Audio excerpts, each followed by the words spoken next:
Hello, good evening, everyone. This is Jason Grant, and tonight I have a dear friend of mine, actually, and also an expert in a specific field which is extremely important for all of us to know about and be familiar with. A gentleman called Paul Rissen. A bit of feedback from one of the tabs, but I'll just continue ignoring myself. And yeah, Paul Rissen was one of the editors or the editor of the book, Designing Connected Content, Plan and Model Digital Products for Today and Tomorrow. So Paul's been very kind to join me and book, and more importantly, talk a little bit more about the strategies and approaches and design thinking that we need to deploy in order to design connected content. So without further ado, please introduce yourself and start telling us a little bit about what connected content is really about. Cool. Thank you very much, Jason. So hello, everybody. I'm Paul Rissen. I've been in the industry for about 12, 13 years now, I would say. I've been kind of taking this approach around connected content for most of that time, really.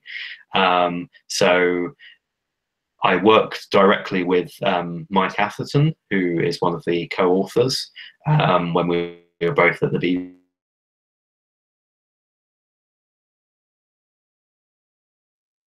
other author of the book, when we worked together.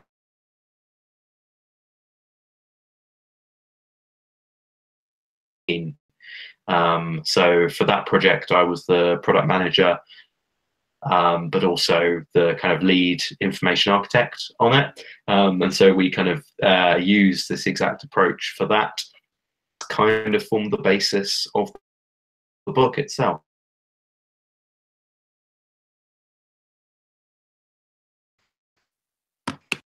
Awesome, awesome. So, you know, what is the book about? Like, just assume that we haven't really read it, and you know, why did you write it? What is it about? So it's about a approach to website design and product management and content strategy.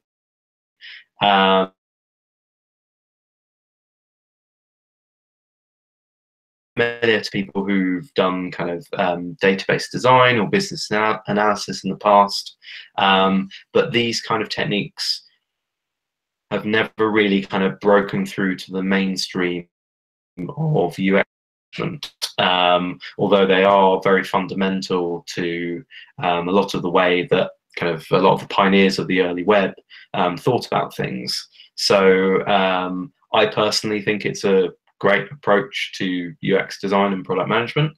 It's obviously, you know, one approach entry to other parts of our practice.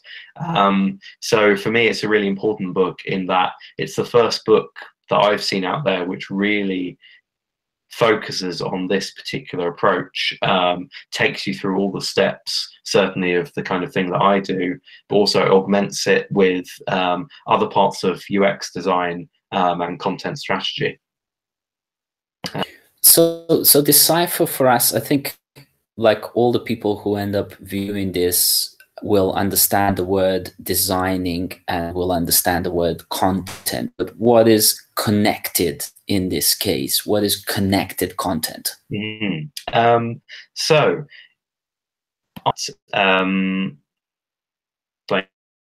it is traditional website design. Most people are used to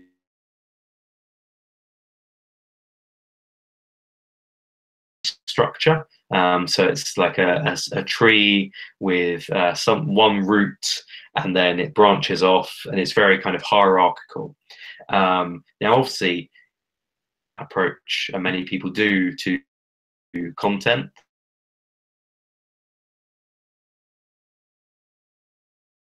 The user It's very much about reflecting your organization or the way that you as the designer have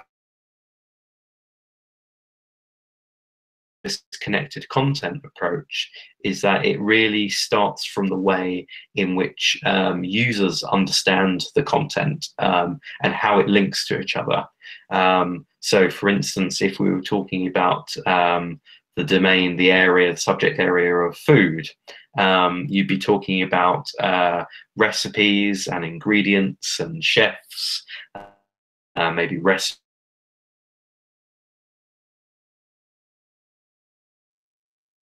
food, and the way that they would be connected.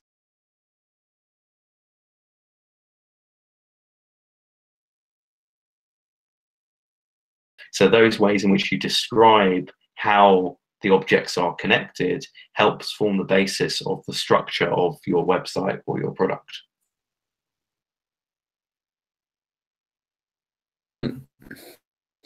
What I've always struggled with personally a little bit in all this approach is that like so many different projects that I end up working on don't seem to have that much of this kind of structured data. Somehow like to get to the point where the product owners end up really understanding that the structured data is there and that it can be connected together. By the time we get there, it's like the project is already in the full flight, and think people are just kind of chucking things together more like ad hoc and so on. So how do you in sort of designing connected content, how would you the whole content strategy in a sort of different way, in a way that kind of pays dividends down the line rather than down the line? Yeah, I think it comes down to two things. I think it's important to stress the focus on the user early on. So obviously, if this is about kind of redesigning a site, then it's very tempting to your content inventory and the way in which the organization or the people that you're working with think about the content. I would say that it's very important to go back to the user. It's about a website, and just think about the subject or the area that the website is dealing from this content map of how it all connects. I think then, in terms of how do you work with product managers,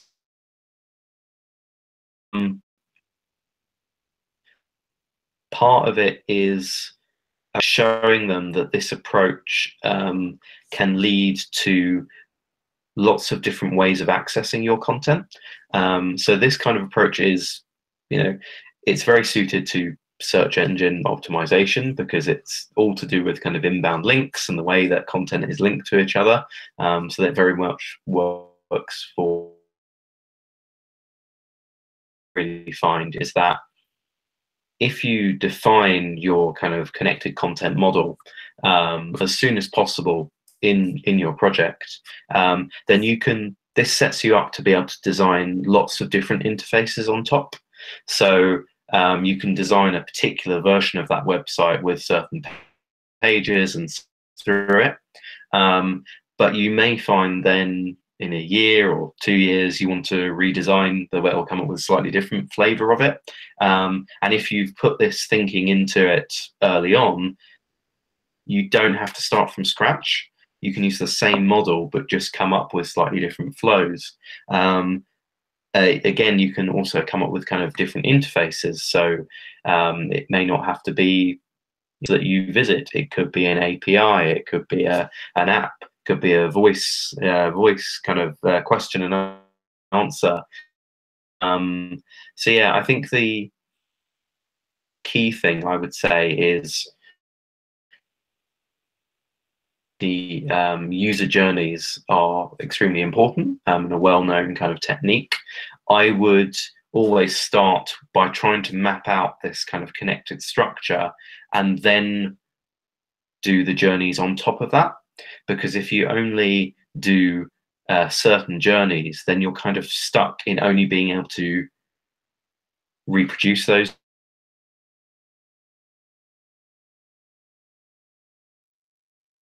What you want to do is, if you think about like Wikipedia or something like that, you create the forest and then you can help guide people in certain ways through it. So in many respects, this can be described as an object-oriented content architecture, basically. Definitely. So it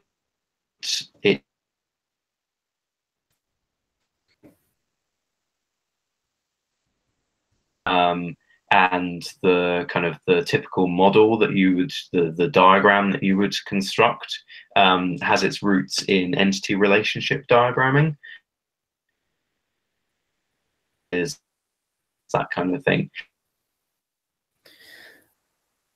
So this kind of stuff works really well for then most likely creating and designing apps and sort of products and services that have quite a action-oriented use cases that are pretty clearly defined, I guess. So, for example, on Facebook, there is and Mike Atherton is working at Facebook now. We know that, and so like on Facebook, there's quite clear use cases of, for example, you can check into watching a film. So you could say Jason Grant, which is a sort of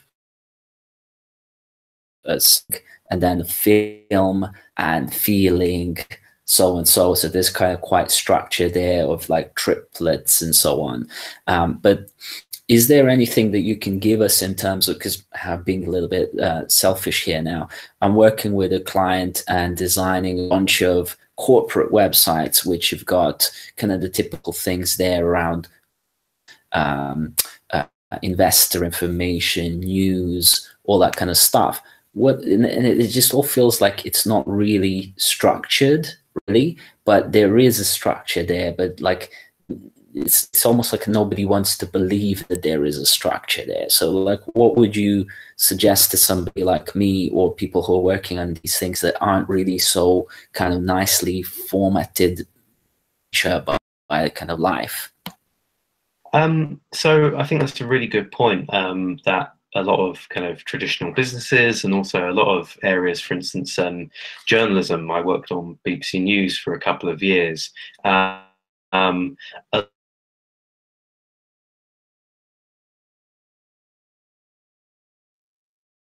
There's profiles of investors, or there's these kind of documents around guidance and things like this on an intranet. I think that it's difficult, but it's really important to get people out of the mindset of the document being the most important thing. So Sir Tim Berners-Lee, who kind of created about this idea of the semantic web and the giant global graph. Now, obviously, there's kind of technical implications there, but one of the main kind of core principles is that people don't really care about documents. They care about the things that the documents are about.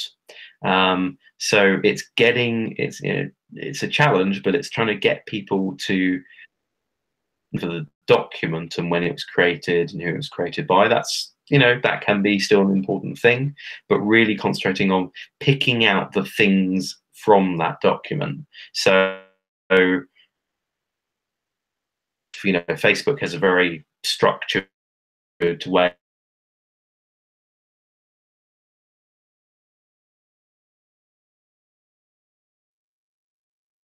perhaps one exercise would be to take some of those core pieces of content, say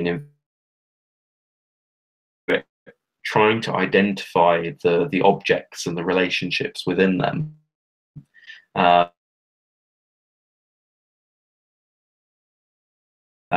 Actually, what they're talking about is the investor as an object. So it's like they're kind of talking around it and they don't realize that there is structure in there. And so So, like, I think one of the challenges is that the systems like CMS, content management systems, are typically not designed necessarily in a way that supports this sort of object-oriented content architecture. So, for example, like if I'm using something like WordPress as a sort of rudimentary CMS, it will have all sorts of functionality in it that supports adding images and adding this and that. But those things are just added as kind of dumb objects and unstructured objects into pages, instead of it becoming a more meaningful, usable piece of content. So if someone was, for example, to blog on WordPress for years, since whatever 97, right? They might have like 100,000 blog posts in which they might be mentioning products, things, references to historical, so and so, and it's all just in these kind of big blobs of blogs. So, like, do you see content management systems potentially evolving and supporting this kind of creation of connected content? Where do you see this going? Is it going to go anywhere? I think we just don't know of it. Yeah, I think there's definitely starting to. What we used for the Information Architecture Summit website in 2015 was Drupal. Now, obviously, that takes up quite a lot of kind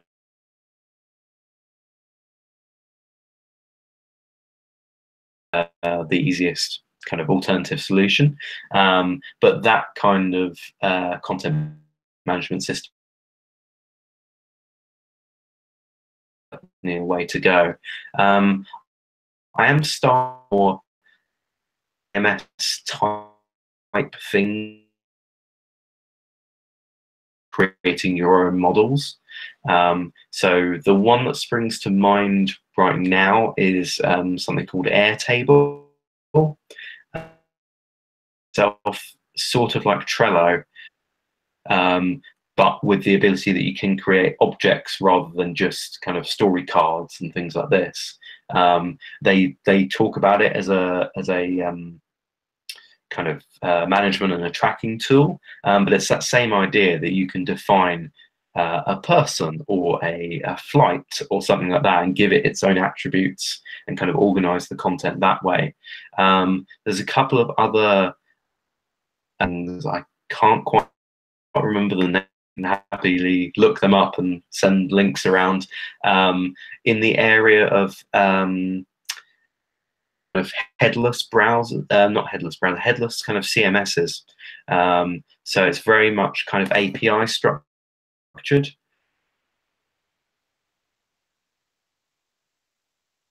Creating your own attributes. What's slightly weird there is that they allow you to do to those objects as documents.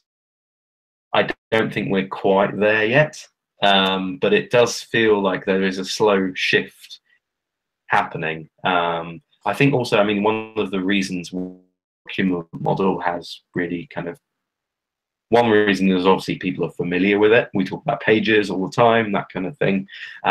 There is also this idea of the kind of NoSQL, all those kind of databases where,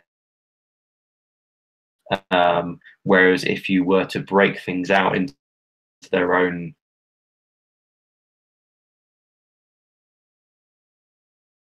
but that's also where I see graph databases becoming much better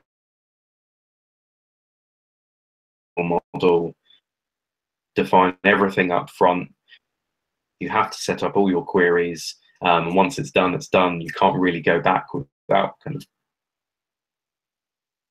database open world principle. So the idea that you say what you know at any one time, and then you can add to it as your knowledge increases. very nature means it's more kind of flexible and evolving as time goes on. So yeah, I'd say in summary, starting to get around the mainstream, which are less kind of document centric.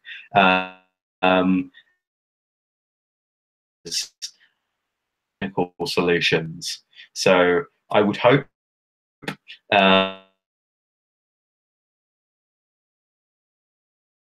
maybe sooner, especially in terms of kind of future interfaces which are more voice system. It's all about kind of questions and answers and things like that, and you're asking questions of objects. Encourage this kind of interaction, but I also think, finally, on this point, I think that it's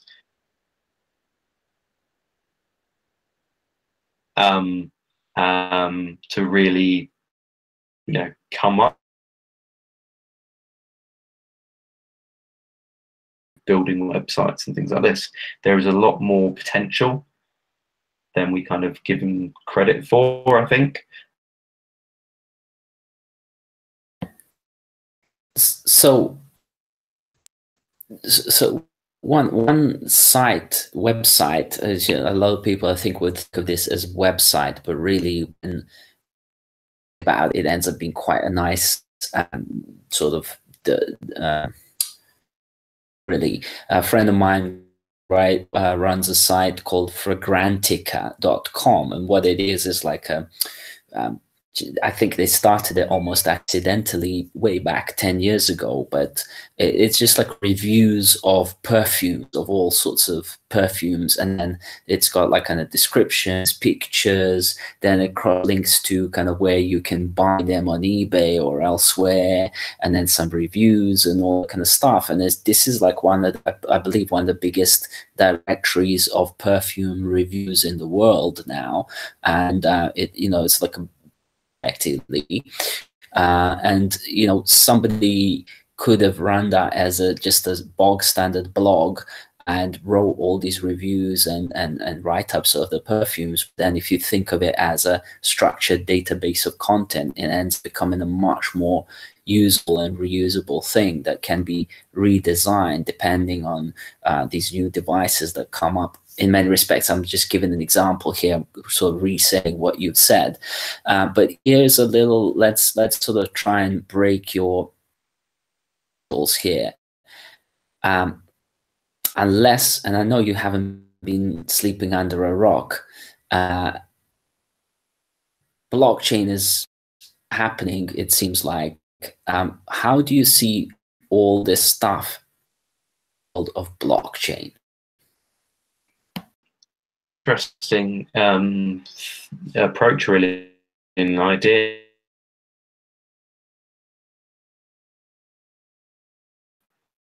The idea is, you were saying that people could have that site could have just been blog posts, and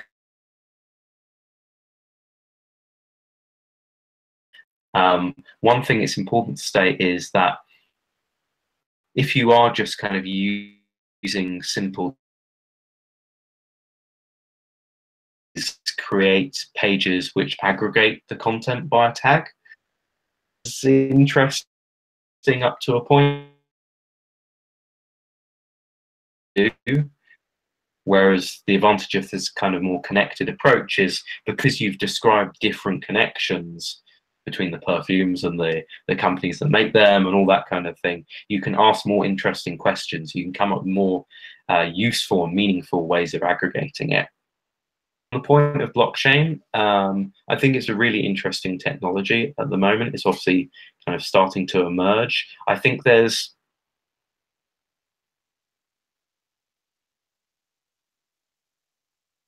provenance.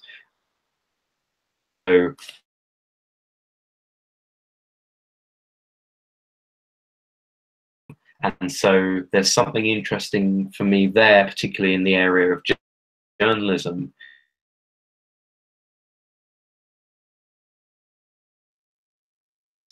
And linking back to the evidence for it, idea of the blockchain and its kind of the public ledger and the way that you can.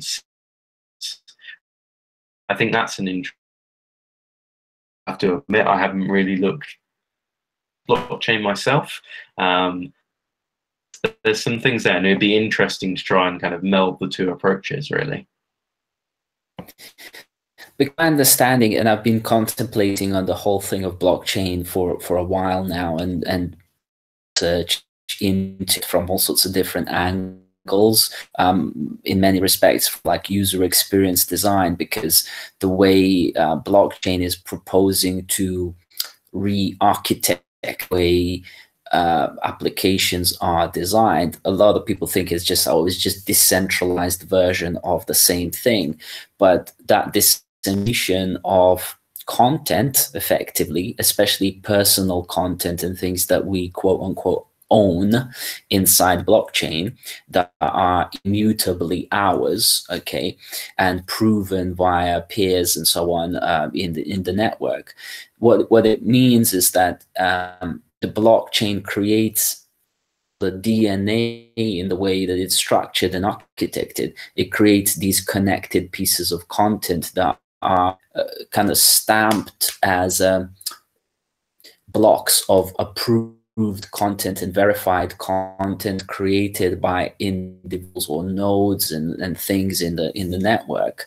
And then from that, you really get, or not, because that's the way block works, you get these connected pieces of content, okay, out of the way that the database will work. And then really it poses a lot of these kind of nice design questions as to what can we now do with this out of box connected content, okay? And because it's a situation in which the users own the data, they get to choose at which point do they share the data and whether they want to exchange it for crypto tokens and things like that. And then that changes the way the business models are handled. That changes the way in which the users are to create content, okay, that because content is no longer just some stupid thing on the page. It's now potentially something that they own, and they're encouraged and incentivized to create in this sort of connected way and structured way. And so blockchain seems to have out of the box this kind of inherent drive to help us create a much more connected content, perhaps would have been conceptualized somewhat by Tim Berners-Lee, and it's already kind of baked into the structure of HTML and what the guys were thinking with XML and saying you can create your own structures and so on. But XML isn't seen as a sort of committed database of content. It's just something that kind of floats somewhere in the middle tier, yeah. Whereas with blockchain, it's like this is now committed and forever. So when you put something into blockchain, it's there to stay, and we can trace back kind of the history of what you've created and what you own and that. So I think significance of a book like creating connected content is super significant, especially the blockchain emerging economy and digital way of being. And I know we know that this is super exciting because it gives us so many different abilities to then that content at the higher levels to have different experiences that people will want on demand, and that one site or web app may start sort of shifting right on demand, which is exactly what you want. That's customization. You can shape shift the app based on what the user wants at a particular time of the day or period in the month, or on the birthday they get like a completely different app and so on, because you can do that from the sort of atomic and granular DNA level of content that's just created like that from the outset. And any cool things these days, how you whiling away your time? Yeah, I mean, so a couple of points there that you made. So the user-owned data is really important. In fact, Tim Berners-Lee's kind of current project is this thing called Solid. So it's really kind of using the principles of linked data and the, I suppose, kind of accountability, blockchain type stuff to really have that traceability and the idea that users can choose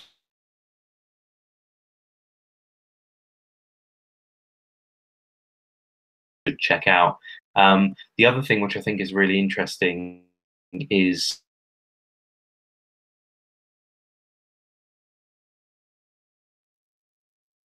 piece of content. It's kind of got its own connections within it. This is something that I've been really the BBC in terms of like the programs that program that you're watching or you're listening to isn't just a piece of media. Inside it is a load of connections and things like this. So I used to say that like every program should be its own API. So within every episode, it's its own web of connections between, you know, different concepts, different characters, things like that.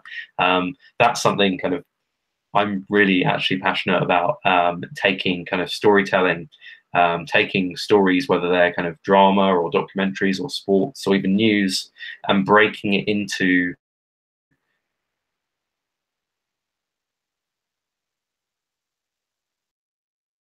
connections and the way that things are revealed, the order in which you discover those connections. Talking when we're online, talking about storytelling is just here's another piece of media, here's some video or some. If you think about the web as this kind of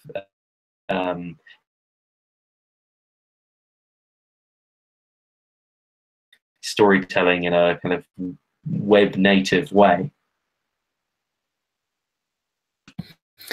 Yeah, awesome, awesome. I actually, yeah, I must make a confession live on the air that I haven't heard of the SOC project, and I feel both ashamed and belittled and excited to actually find out what this is about. So thank you for sharing that. Like, I think that's another sleepless night for me ahead. So look, for jumping on this live stream, chatting to me and sharing. You know, in many respects, you know, we've been talking about this for 20 plus years now, but I think this goes back to the root economic value add, right? If we're like creating all this cool content and cool data and not utilizing it then for our own betterment and improvement, it's just kind of like, what's the point if we're just plopping onto the internet just these kind of like of content that aren't really drilling deeper into meanings behind and connections. We're missing the point. It's like having it's like owning a gold mine but not ever digging gold out of it and then refining it and making some cool stuff out of it. So it's a good reminder 20 years on that this is actually, if anything, it's just become more and more relevant. It's not some kind of thing. It's like, oh, those old people used to kind of like XML and the structuring and objectification and stuff. Like, we do it different way now. It's like, no, we're, if anything, now is the time to embrace this, because otherwise just creating more of a mess that isn't kind of really mineable for its meaning and value. So thank you very much for actually firsthand, you know, sharing that from the trenches, so to speak, and from the big projects, and with what you're working. And thank you. Cool. Yes. Bye bye.